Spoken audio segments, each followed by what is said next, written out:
कुछ लोगों को समंदर पसंद है तो कुछ मेरे जैसे लोगों को पहाड़। पर इंडिया की इस खूबसूरत जगह ने एक नया ही ऑप्शन खोल दिया है, क्योंकि इसके जैसी अनोखी जगह पूरे इंडिया में कोई दूसरी है ही नहीं। ना ही ये समंदर है और ना ही पहाड़, फिर भी समंदर जैसा पानी यहाँ बहता है और पहाड़ों की बर्फ जैसी सफेद यहाँ की ये जमीन है। इंडिया का एक लौता वाइट डेजर्ट, ये है रण ऑफ कच्छ।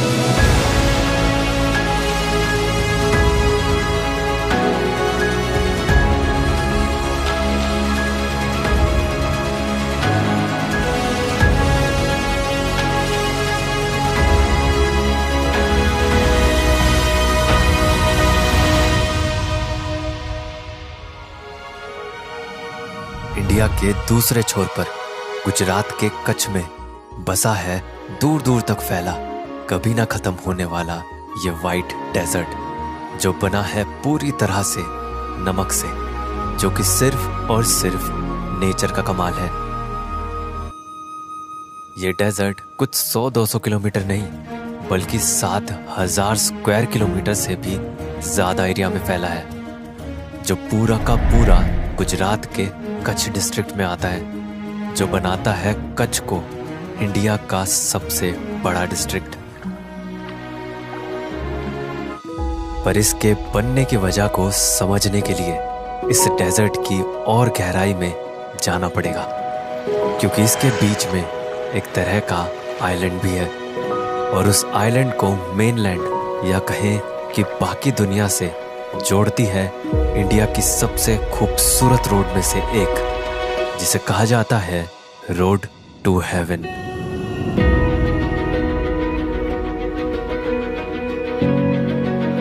तीस किलोमीटर लंबी ये रोड शुरू होती तो दिखती है पर खत्म होती नहीं।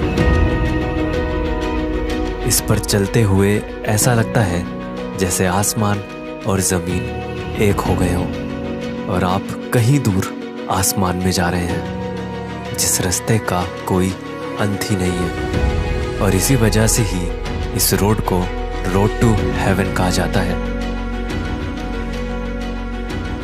रण के इस हिस्से को जिस पर यह रोड बनी है कहा जाता है कच्छ लेक, क्योंकि साल के आधे टाइम यह पानी से भरा रहता है। और इस रोड को पार करके जो खूबसूरत आइलैंड आता है वो है खातिरपेट।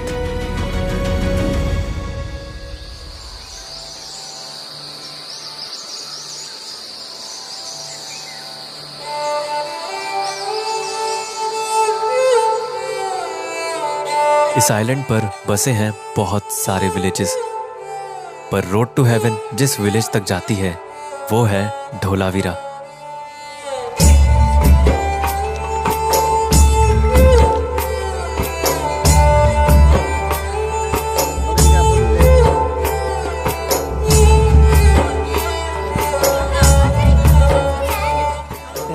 ढोलावीरा में मुझे गलियों में लोगों से ज्यादा गाय, बैल और बकरियां दिख रहे थे।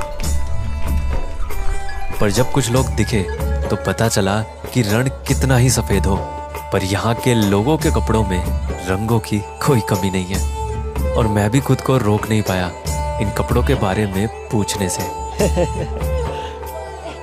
ये तो कच्ची भरत बोलते हैं इसे। ये जैसे डिजाइन पहले पेंसिल से ड्रॉ करते हैं, फिर उसके ऊपर ये भरत काम करते हैं।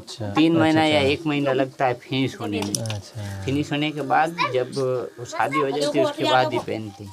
तो ये चूड़ा भी जो पहन रखा है उन्होंने ऊपर तक शादी होने के बाद पहनते हैं। अच्छा। उससे पहले कुछ नहीं। तो उतारते नहीं आप चूड़ा कभी? नहीं, कभी नहीं, पूरी जिंदगी पहना है। पूरी जिंदगी पहनना पड़ता है? अच्छा। अच्छा, वे ऊपर नीचे करते रहते हैं ऐसे? अच्छा।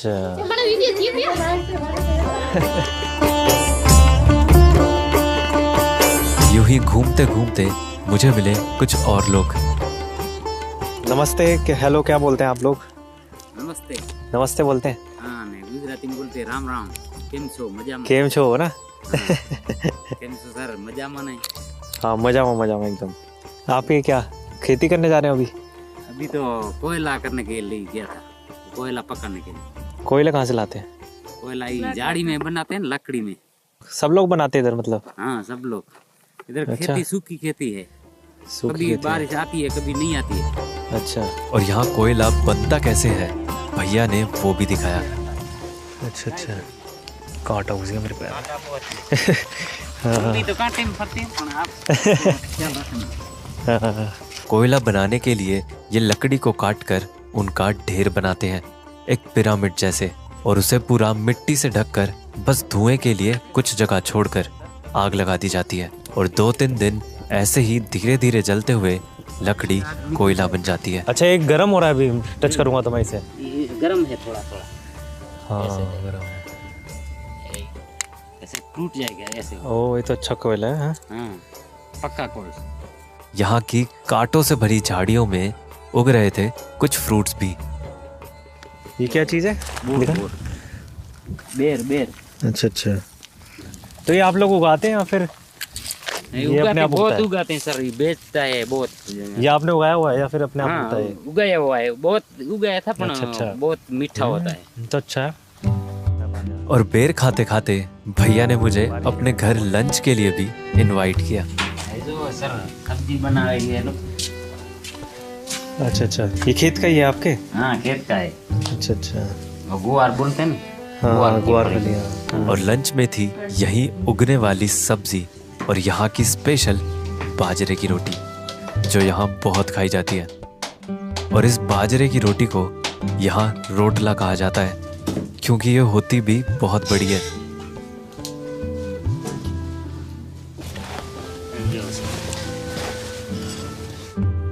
सब कुछ ये घर का बना हुआ ना? ये छाछ भी आपके गाय के दूध की? गाय की। अच्छा जी, बहुत बड़ी रोटी है। काफी भारी है। खाओ मजा आएगा। हाँ। दबा के खाना सर, दबा के खाना।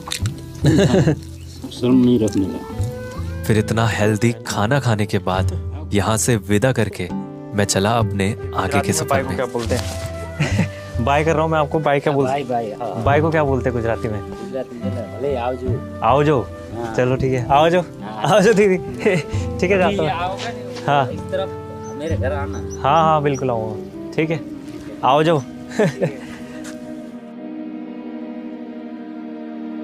धोलावीरा में जब इस आइलैंड के किनारे की तरफ जाते हैं तो एक बहुत ही खूबसूरत सनसेट दिखता है, क्योंकि रण के इस हिस्से में जो पानी है वो सनसेट में आसमान बन जाता है।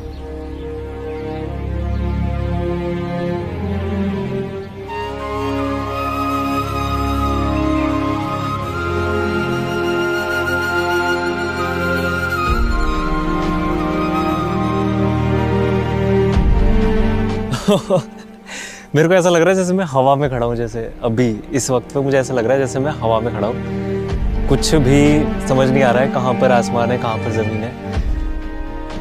नेचर की बनाई इतनी खूबसूरत और साफ रिफ्लेक्शन देखकर भरोसा ही नहीं होता आंखों पर।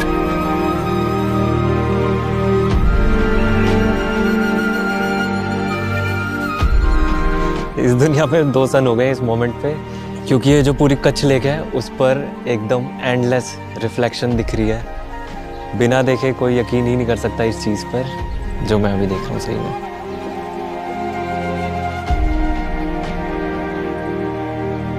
पर जब मैं यही सनराइज पर वापस आया तो समझ आया पानी और आसमान का फर्क भी, और इस रण की अजीबोगरीब जियोलॉजी भी।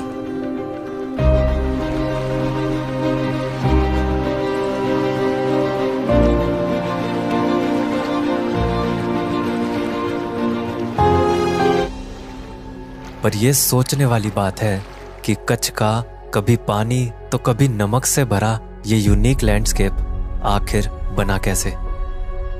कई साल पहले कच्छ की ये ज्यादातर जमीन अरेबियन सी का हिस्सा हुआ करती थी, जिसकी गहराई तो कम थी, लेकिन ये पूरा पानी एक समंदर हुआ करता था जिसमें कई नदियां भी बहती थी।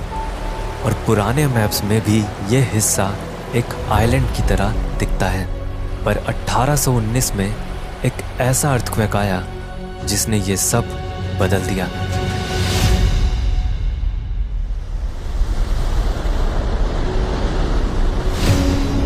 क्योंकि 8 से भी ज़्यादा मैग्नीट्यूड के इस भूकंप की वजह से कच्छ की ओर बहने वाली नदियों के रास्ते में ज़मीन का एक बहुत बड़ा हिस्सा ऊपर उठ गया, जो कि 90 किलोमीटर लंबा, 25 किलोमीटर चौड़ा और 20 फीट ऊंचा था। और ऐसा होने की वजह से कच्छ की ओर बहने वाली नदियां मुड़ गईं और कच्छ का बाकी अरेबियन सी से कनेक्शन भी बंद हो गया, जिससे कच्छ की ज़मीन का पानी भी धीरे धीरे सूख गया और हमें मिला रण ऑफ कच्छ। और भूकंप से बने उस ज़मीन के हिस्से को अल्लाहबंद कहा जाता है, जिसका मतलब है डैम ऑफ गॉड। पर कच्छ की बाउल जैसी या कहें एक प्याले जैसी ज़मीन आज भी मॉनसून का पानी रोक लेती है, जिसकी वजह से साल के 4 महीने ये 1 मीटर से भी कम गहरे पानी में रहता है। और गर्मी आते आते वो पानी फिर से सूखकर अपने पीछे इस सॉल्ट के वाइट डेजर्ट को छोड़ जाता है। और ये इतनी बड़ी सॉल्ट फार्मिंग होती है कि इसे सैटेलाइट से भी साफ देखा जा सकता है। पर कच्छ की जमीन में आज भी कई भूकंप आते रहते हैं और यहाँ की टेक्टोनिक एक्टिविटी का सबूत भूकंप से बने कुछ कैनियंस भी हैं, जिसमें से एक यहाँ ढोलावीरा में है, जिसे यहाँ के लोग कहते हैं भीमगोड़ा। और जमीन की इस दरार में भी बारिश का पानी भर जाता है।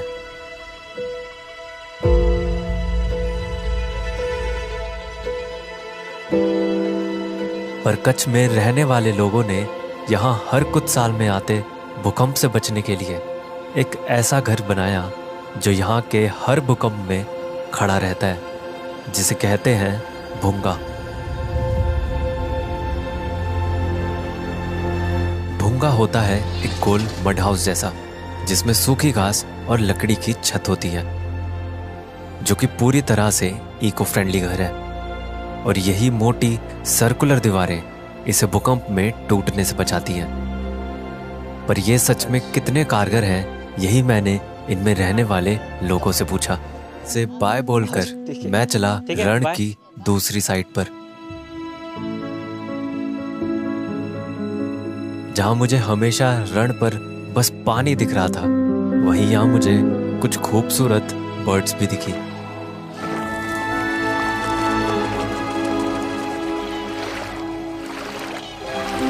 रण के पानी पर उड़ती ये है ब्लैक विंग्ड स्टिल्ट्स, जिन्होंने रण के सूने आसमान में जान डाल दिया।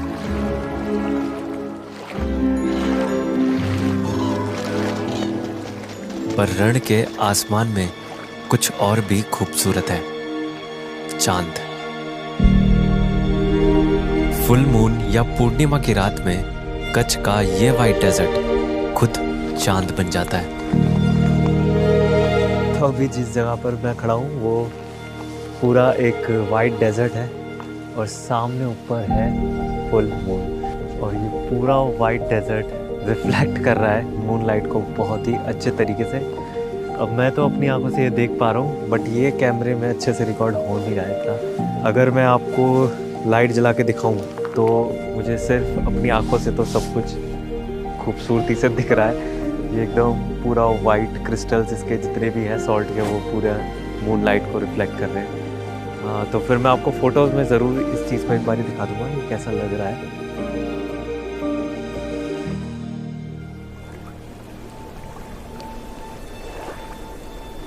अब तक देखा कच्छ का ये सारा हिस्सा डेजर्टेड था, पर कच्छ का एक खूबसूरत शहर भी है, भुज।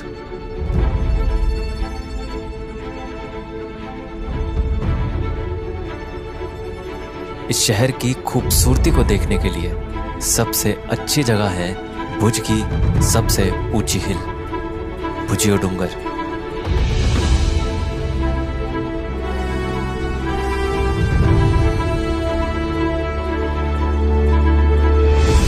जिस पर बना है सालों पुराना भुजियो फोर्ट।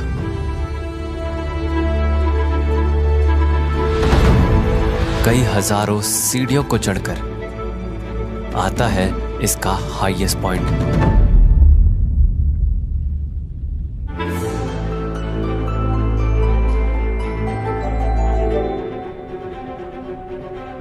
ये खूबसूरत फोर्ट कच्छ के रण से भी पुराना है और ये बात भी सोचने वाली है कि नेचर की मर्जी से कभी भी कच्छ जैसी जगह या अल्लाह बंद जैसा डैम भी बन सकता है।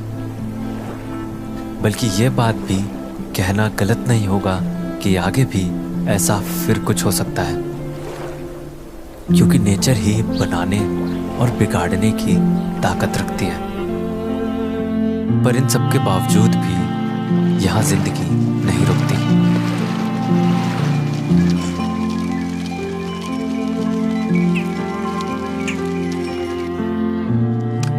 और नमक से घिरी इस जगह में रहकर भले ही इन लोगों का हवा पानी सब नमकीन हो गया हो, सही है, बढ़िया है। पर इन लोगों का स्वभाव आज भी मीठा है।